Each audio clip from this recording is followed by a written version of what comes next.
What is going on, everyone? This is Eric coming at you from just outside Hartford, Connecticut. And today, we're going to be discussing the Ben Zobrist trade, which occurred back on July 12th of the year 2006. Now, you might be wondering why we're discussing such an old trade. Because it does impact even modern day. So, this trade was between the Tampa Bay, at the time Devil Rays, and the Houston Astros.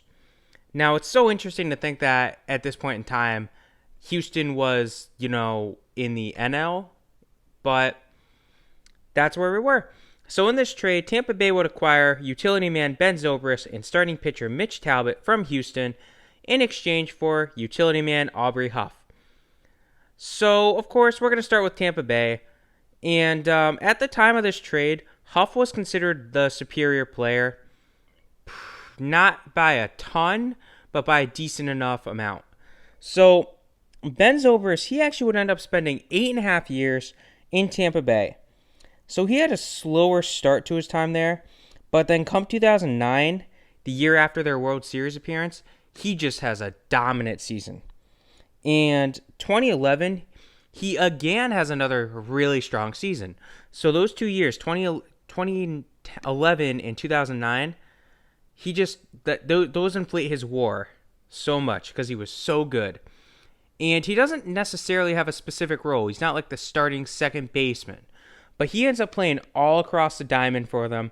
He plays second, he plays short, he plays left field. I think he played right field. So he was a key piece of their team for years to come. However, he ends up getting traded. So he gets traded alongside third baseman UTIL Escobar to the Oakland Athletics in exchange for catcher John Jaso, shortstop Daniel Robertson, and outfielder Boog Powell. So Jaso himself, he has a decent season as a backup before he ends up leaving. Daniel Robertson is a much better defensive player, and he's one of the better defensive players in the league, and he has had one decent season on offense. So there's that.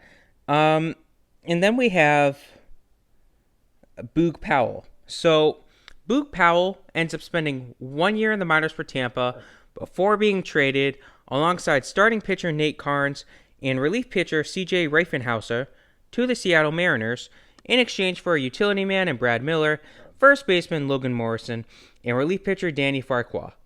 So Brad Miller, he would spend 2.5 years as a utility man in Tampa before offensive struggles would lead to a trade. So he's traded to the Milwaukee Brewers straight up for first baseman designated hitter Ji-Man Choi. So Choi, he's been in his limited plate appearances, he's been a pretty good, platoon bat. So that trade in and of itself is looking very good for Tampa. Ji-Man Choi might be around for a while. As for Logan Morrison spent part of 2 years as a platoon first baseman, and he ends up becoming a starter towards the end of his time in Tampa before he ends up leaving. And Danny Farquhar, so he bounces between the minors and majors for 1.5 years before he himself gets released. And then, of course, last but not least, for Tampa Bay, we have Mitch Talbot. And Mitch Talbot, he didn't play much in the majors before being traded. And his trade to Cleveland is discussed in the previous video, the Coco Crisp trade breakdown, which went up shortly, not too long ago. Definitely want to check that one out if you haven't already. Both of these occurred around the same time frame. So that's what happened with Mitch Talbot. So you heard how Tampa did.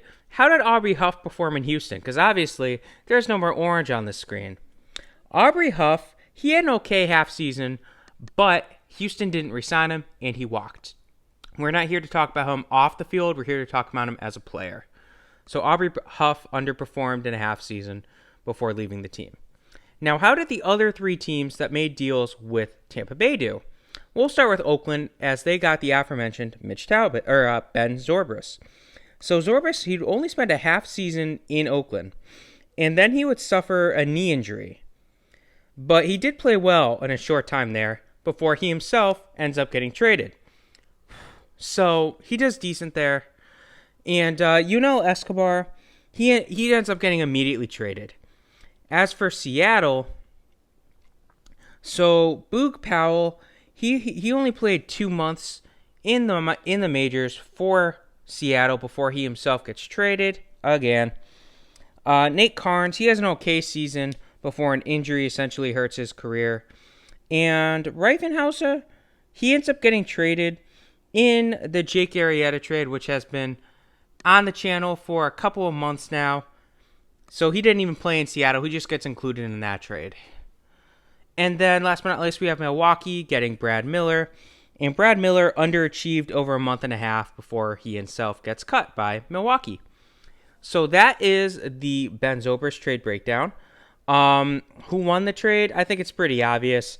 Tampa Bay, with a 48.7 WAR, dominated this trade. Houston only got a .2 WAR. As for the three side teams here, Oakland gets a 1.3 WAR. Seattle gets a wash with a 0.0 WAR. And Milwaukee gets a negative .1. So, all in all, obviously this really helped Tampa Bay. Ben Zobrist was a key piece of that team. And Zobrist goes on, as we know, to take part in 2 consecutive World Series appearances and wins for Kansas City and the Chicago Cubs, respectively. So, Ben Zobrist was a key player in both those teams' runs to the World Series. But, hope you guys enjoyed this video. Have a great rest of your day.